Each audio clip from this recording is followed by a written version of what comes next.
Hello, welcome to 5 Models and my build series of Revel's 125 Peterbilt 359. When I left you at the end of the last episode, I'd for the most part completed the chassis and got the engine mounted. I've done a little bit more weathering, just very minor details. Just picked out a few things, tidied up some others. And I made a start on the rear drive. A little bit overzealous and got a little bit carried away and did a lot more than I intended to before I planned on starting another video. So, as is normally the case, I pretty much did this the same way as I did the chassis. I started with grey primer and then did some marbling using some cocoa and orange yellow, and then lightly sprayed over with black just to build up the coverage but allow some of that marbling to show through. This time I use semi-gloss black. Excuse me. This time I use semi-gloss black as I wanted a little bit more of a sheen to it rather than the dry look that I've got on the chassis and the suspension. So you can see that's the center drive box, and that's the rear drive box.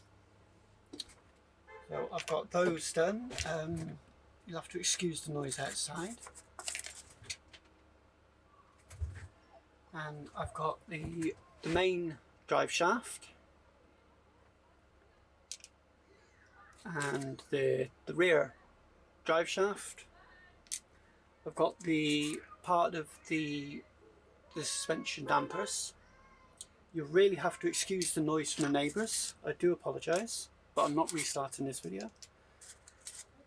And I've also got, I believe these are something to do with brakes. I'm not an expert. For these, again, same process, but for the cylinders, I used AK Interactive's Extreme Metal matte aluminium for that. I've still got some detail painting to do and a little bit more weathering, add some more rust in places and pick out a few details with a brush and then assemble everything. So without further ado, can't believe I just said that. I'm going to crack on with this, and then when we come back I should have everything installed into the chassis.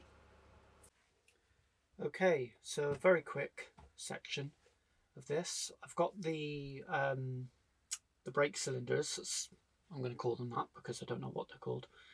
I've got those painted or finished painting and fitted into the chassis and added a little bit of rusting to the bottom surface of them.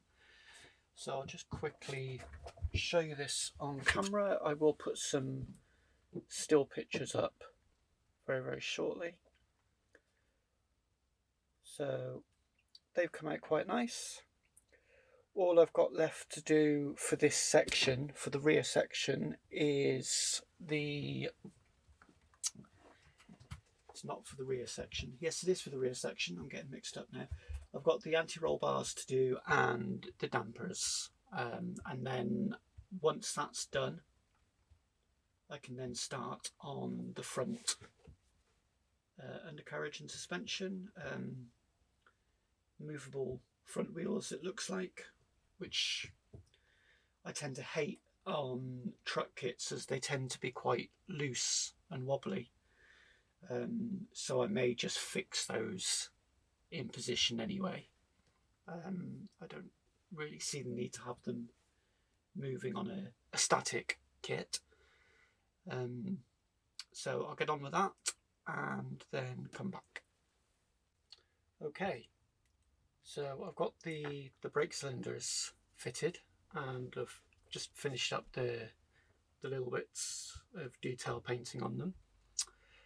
And in classic fashion for me, I decided at the start of the build I'm not going to add any extra details, I'm not going to do any cabling or anything like that. and then I get halfway through, once everything's painted and half built, and I then decide, oh yeah, I'm going to add some cables, when it's a lot harder to do. I've used artistic license and just loosely based on what I can see from reference pictures, but really made it up as I went along, and I added the brake lines for the rear brakes. So I'll try and show them on camera. Again, I'll put some still pictures up. I've got the hydraulics line running from each piston and then through to, again, I'm assuming those are part of the brakes, and then along to the cab.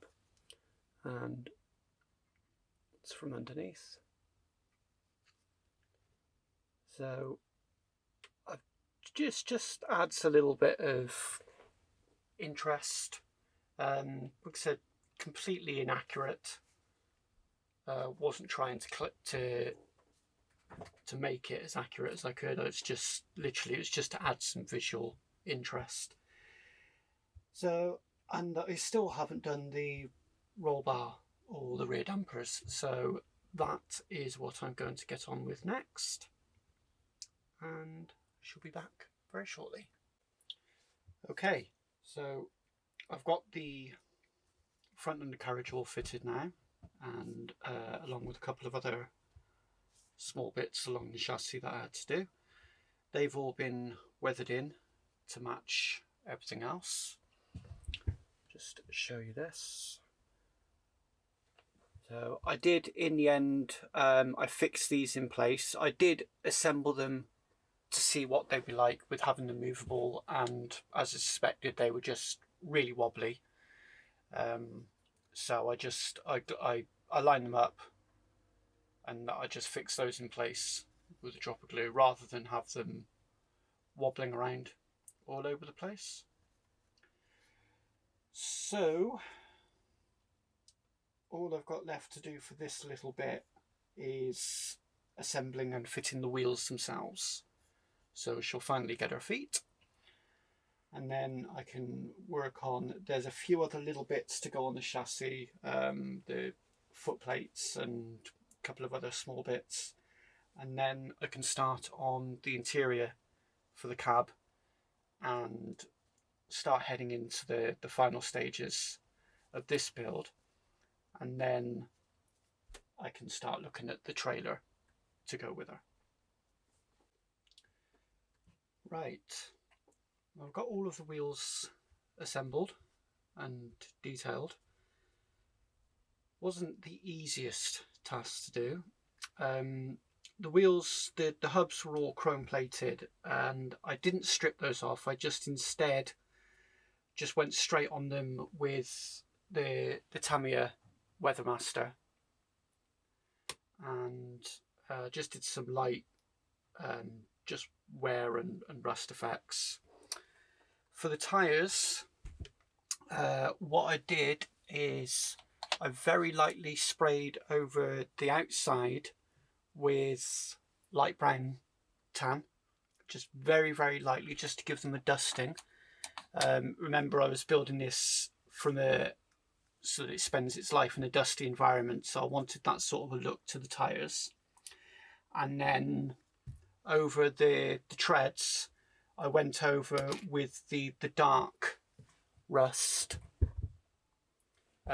just to simulate just like mud and grime that gets picked up by the tyres.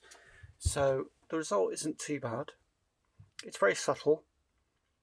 Oh, and for the centre hub, I just did that the same way as I did the chassis, well, the drive gear, running gear, just brown and orange, and then lightly covered with the black.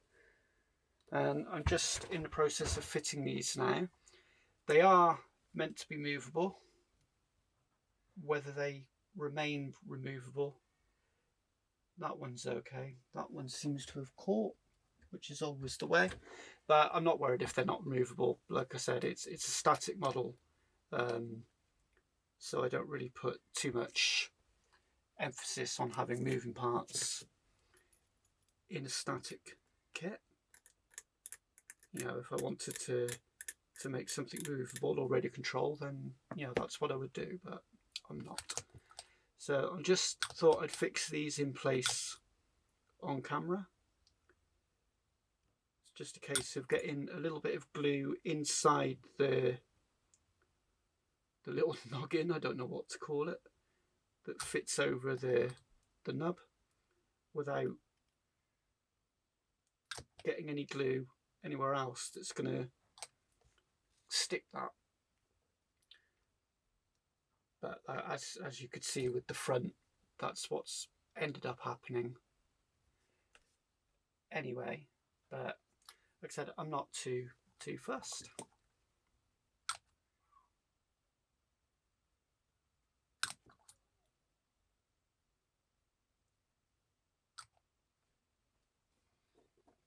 So